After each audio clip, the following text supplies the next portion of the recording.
Assalamualaikum warahmatullahi wabarakatuh. Selamat siang Bapak Efrin Firmansyah selaku dosen agroklimatologi dan teman-teman semua.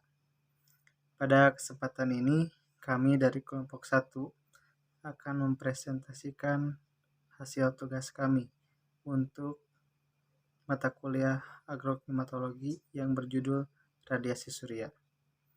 Sebelumnya izinkan saya memperkenalkan anggota kelompok 1, dimulai dari Muhammad Fahrizal dengan nomor induk mahasiswa 2105020007. Kedua ada Muhammad Rifat Pasya dengan nomor induk mahasiswa 2105020008. Selanjutnya ada saya, Asep Rahmat Maulana dengan nomor induk mahasiswa 2105020015. Selanjutnya Rizka Rizkiani Dewi dengan nomor induk mahasiswa 2105020017. Selanjutnya ada Reja dengan nomor induk mahasiswa 2105020027. Dan yang terakhir ada Ade Firman Sofiandi dengan nomor induk mahasiswa 2105020039. Untuk pembahasan pertama akan disampaikan oleh rekan kami, Saudara Muhammad Rifat Pasya. Kepadanya kami persilahkan. Terima kasih kepada Asep selaku moderator. Matahari merupakan sumber energi terbesar di alam semesta. Energi matahari diradiasikan ke segala arah dan hanya sebagai kecil saja yang diterima oleh bumi. Energi matahari yang dipancarkan ke bumi berupa energi radiasi. Disebut radiasi dikarenakan aliran energi matahari menuju ke bumi tidak membutuhkan medium untuk mentransmisikannya. Energi matahari yang jatuh ke permukaan bumi berbentuk gelombang elektromagnetik yang menjalar dengan kecepatan cahaya. Panjang gelombang radiasi matahari sangat pendek dan biasanya dinyatakan dalam mikron. Seperti yang kita ketahui bahwa cahaya matahari adalah sumber energi utama kehidupan seluruh makhluk hidup di dunia. Bagi tumbuhan khususnya yang berklorofil, cahaya matahari sangat menentukan proses fotosintesis. Kekurangan cahaya matahari akan mengganggu proses fotosintesis dan pertumbuhan meskipun kebutuhan cahaya tergantung pada jenis tumbuhan. Saya kembalikan lagi kepada Asep selaku moderator. Terima kasih. Terima kasih kepada Saudara Rifat yang telah memaparkan materinya.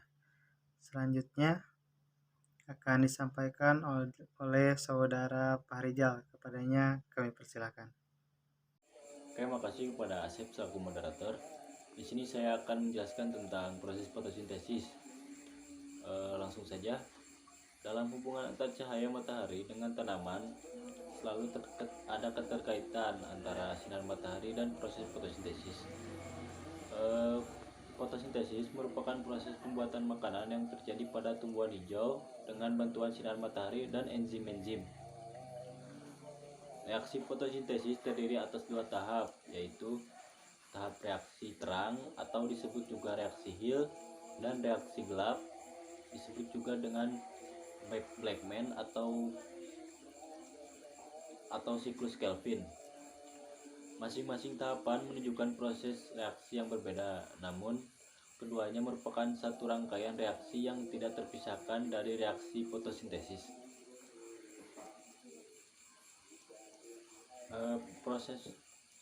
Apa itu proses fotosintesis? Proses fotosintesis ialah proses di mana tumbuhan menyerap karbon dioksida dan air untuk menghasilkan gula dan oksigen yang diperlukan bagi tanaman.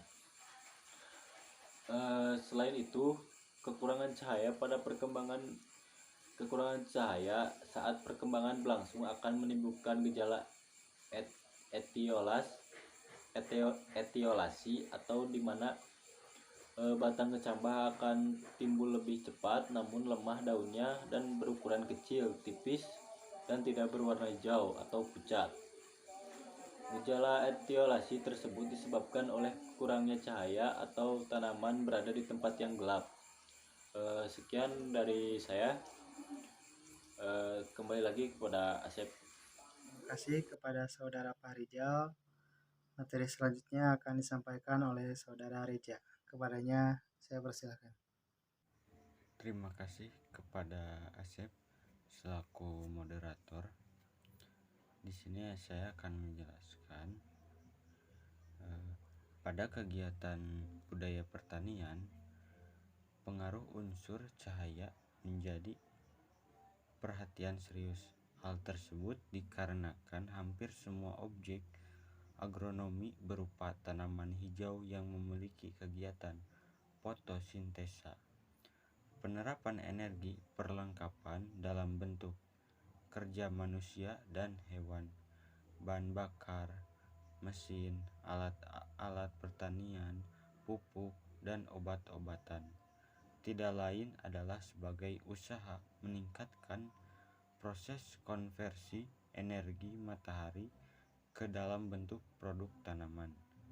Tidak semua energi cahaya matahari dapat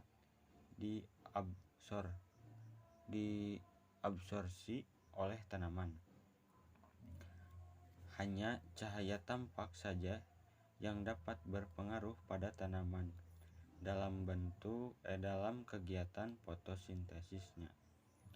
Cahaya itu disebut dengan PAR, Photosynthetic Activity Radiation, dan mempunyai panjang gelombang 400 mikron sampai 700 mikron. Tanaman juga memberikan respon yang berbeda terhadap tingkatan pengaruh cahaya yang dibagi menjadi 3, yaitu intensitas cahaya, kualitas cahaya, dan lamanya penyinaran.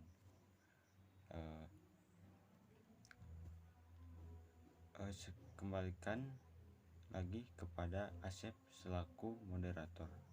Terima kasih kepada Saudara Reja yang telah memaparkan materinya. Selanjutnya akan dilanjutkan oleh Rizka. Padanya saya persilahkan. Terima kasih kepada Asep selaku moderator yang telah memberikan kesempatan kepada saya untuk menyampaikan materi. Radiasi matahari yang ditangkap klorofil pada tanaman yang mempunyai hijau daun merupakan energi dalam proses fotosintesis. Selain meningkatkan laju fotosintesis, peningkatan cahaya matahari biasanya mempercepat pembungaan dan pembuahan. Sebaliknya, penurunan intensitas radiasi matahari akan memperpanjang masa pertumbuhan tanaman. Jika air cukup, maka pertumbuhan dan produksi padi hampir seluruhnya ditentukan oleh suhu dan oleh radiasi matahari. Radiasi matahari merupakan faktor penting dalam metabolisme tanaman yang mempunyai hijau daun, karena dapat dikatakan bahwa produksi tanaman dipengaruhi oleh 23 tersedianya sinar matahari. Akan tetapi, pada umumnya terjadi fluktuasi hasil panen atau hasil fotosintesis dari tahun ke tahun. Hal tersebut dikarenakan faktor-faktor lain seperti curah hujan, suhu udara, hama penyakit, dan lainnya turut mempengaruhi hasil panen. Sekian dari saya, terima kasih. Saya kembalikan lagi kepada Asep selaku moderator. Terima kasih kepada Saudari Rizka.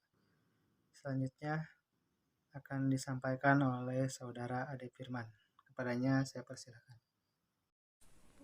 Baik, terima kasih kepada Asep selaku moderator yang telah memberikan waktu kepada saya untuk presentasi.